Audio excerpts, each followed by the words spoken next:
right, before we get out our Bibles, you guys are already ready to go up. I want you to get this out, a little pamphlet in your bulletin. This is the Church Renewal pamphlet for you. In 2016, the pastors and the church council have made a plan of us doing this plan. We have cleared our calendar, except for the essential things, i.e. as in worship on Sundays and Wednesdays and Vacation Bible School. Pretty much everything else was cleared from the calendar to put all our focus into this process. So 2016, Broadman Baptist Church, this is our life. About Jesus. It's about a renewal. It's a journey of renewal. Now, we're only going to do 3 of the programs that you see in here, but in March, we are going to do the first one, which is the Awakening.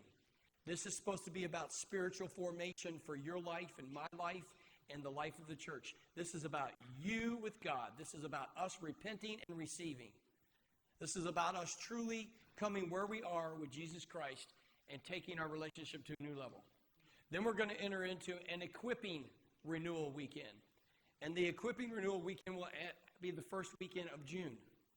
And during that weekend, every single one of us will learn and find our place as ministers and missionaries for Jesus Christ within the church.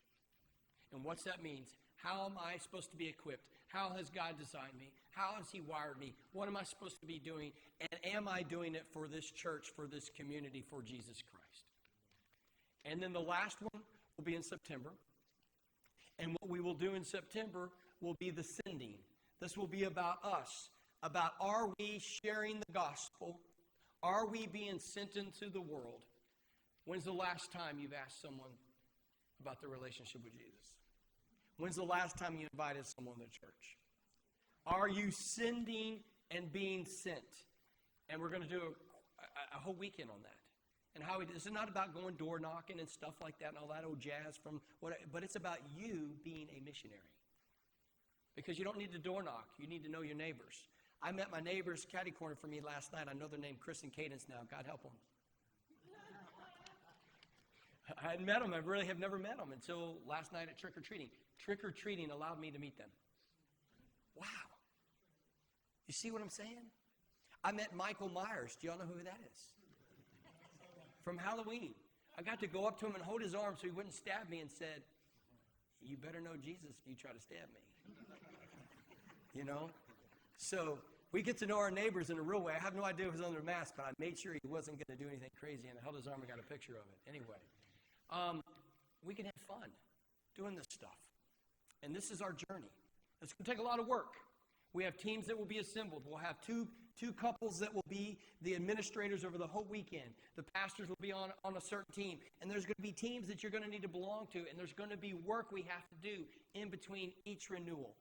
So next week, and not next weekend, but the weekend after that, I'm giving you 2 weeks' notice. We will assemble during Sunday school. I know some of you don't come to Sunday school. You will say, I'm going to do the Obi-Wan, Star Wars is coming up. You will be in Sunday school. On the 14th. You will show up by 9:30. You will be present. Okay, everybody get that?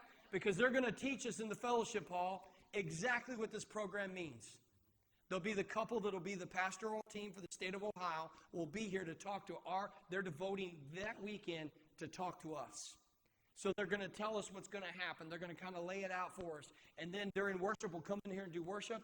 And then they're going to share testimonies for the sermon time to tell us about how God has moved in different churches and how He can move in our church. It's the weekend that's going to launch us towards this. And then we'll start planning. January 1st, we begin all our focus on this process. I wanted to take this 5 minutes to make sure it's that important that you are here during Sunday school. Be here by 9:30. I will be here so that I can hear what's going to happen so that I know what I'm going to be a part of in 2016. I want 2016 to change your life, to change my life, to change this church, to show the church what's 2016 and beyond mean for us. Well, how's God going to renew us? How's He going to change us? How is He going to make us more like He wants us to be? This is a powerful program. They're going to come in. I will ask you, when you get the calendar, we're going to send the dates out. Next month, Beacon, not this month, but in December, I will put the dates of these retreats. I'm asking you if you can take off work If you can clear your calendars, if you can clear your vacation, I'm actually asking you for those 3 weekends of the year to clear Friday through Sunday to be a part of this. Does everybody think that they can give 9 days of the entire year of full devotion to your spiritual life and the journey of this church? And everybody should say, amen. I hope you can. I know some of you won't be able to. Do the best you can. All right? It is a whole weekend process. Please do the best you can to be a